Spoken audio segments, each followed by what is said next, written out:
Estelle, Mathéo, c'est le moment. Chouette! La parole de Dieu, c'est un livre merveilleux qui nous fait connaître le puissant Créateur. Oui, la parole de Dieu, c'est un livre merveilleux qu'il faudrait l'ouvrir chaque jour, tous les jours, oui, chaque jour. Notre verset du jour se trouve dans Jean 11, verset 25. Jésus lui dit, « Je suis la résurrection et la vie. Celui qui croit en moi vivra, quand même il serait mort. » Bonjour les enfants. Bonjour Mathéo et Estelle.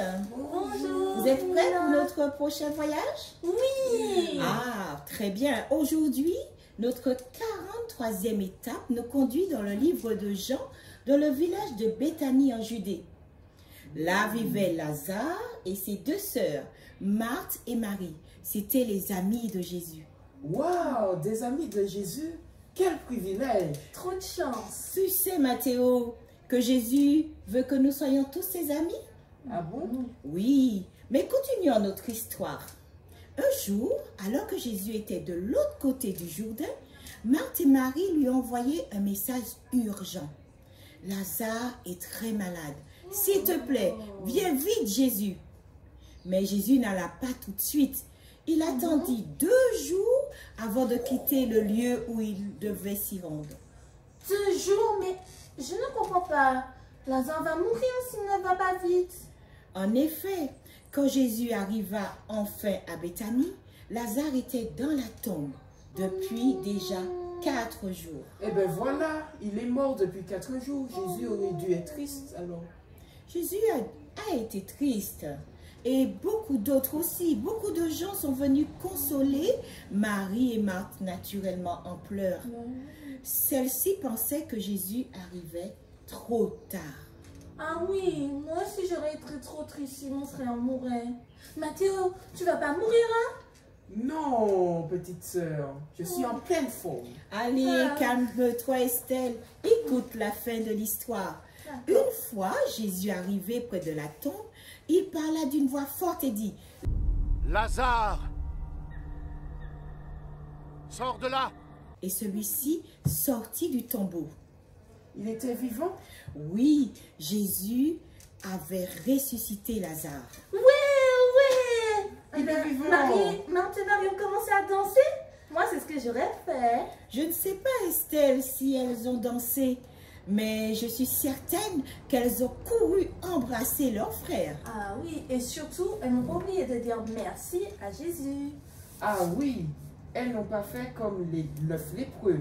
Mais pourquoi Jésus n'est pas venu tout de suite pour aider Lazare? Oui, c'est vrai. Pourquoi? Même si je suis toute heureuse qu'il ait ressuscité son ami. Sachez que si Jésus a attendu 2 jours avant de se rendre auprès de son ami, c'est tout simplement parce qu'il voulait laisser à chacun le temps de grandir dans la foi et l'espérance. Il savait qu'il allait accomplir un acte pour fortifier leur foi et encore plus. D'accord? C'est-à-dire de permettre à chacun de croire davantage en lui. Ah, je comprends maintenant. Jésus veut que notre foi soit grande. Ah oui. Oui, Jésus voulait aussi montrer qu'il tiendra sa promesse de ressusciter tous les croyants morts, non pas depuis 4 jours seulement, comme il l'a fait pour Lazare, mais au-delà de ce nombre de jours. Il le fera lorsqu'il reviendra chercher tout ce qu'il aime.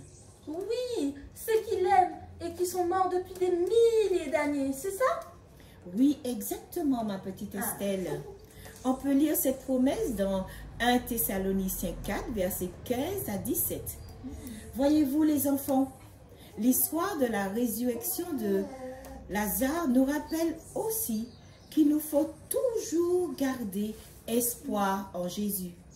Il peut encore nous aider et faire des miracles. Vous savez, Lazare en hébreu signifie Dieu a aidé. Jésus nous assure qu'il est capable de changer notre tristesse en joie. Quel bonheur, n'est-ce pas? Ah Ah oui. Quelle belle histoire. Vous pouvez la lire dans Jean 11, versets 1 à 53. Quel sera votre engagement et votre prière pour aujourd'hui? Alors, je m'engage à m'appuyer sur Jésus et à lui réclamer son aide à travers toutes les difficultés que je rencontre. Et voici notre prière. Seigneur, aide-moi comme tu as aidé Marthe et Marie à mettre ma foi en toi, car tu as le pouvoir de transformer ma tristesse en joie. Amen. Amen. Amen. À la semaine prochaine pour la nouvelle étape. Au Ok, revoir. Au revoir. C'est un livre merveilleux qui nous fait connaître le puissant Créateur. Oui, la parole de Dieu, c'est un livre merveilleux qu'il faudrait l'ouvrir chaque jour, tous les jours, oui, chaque jour. La parole de Dieu.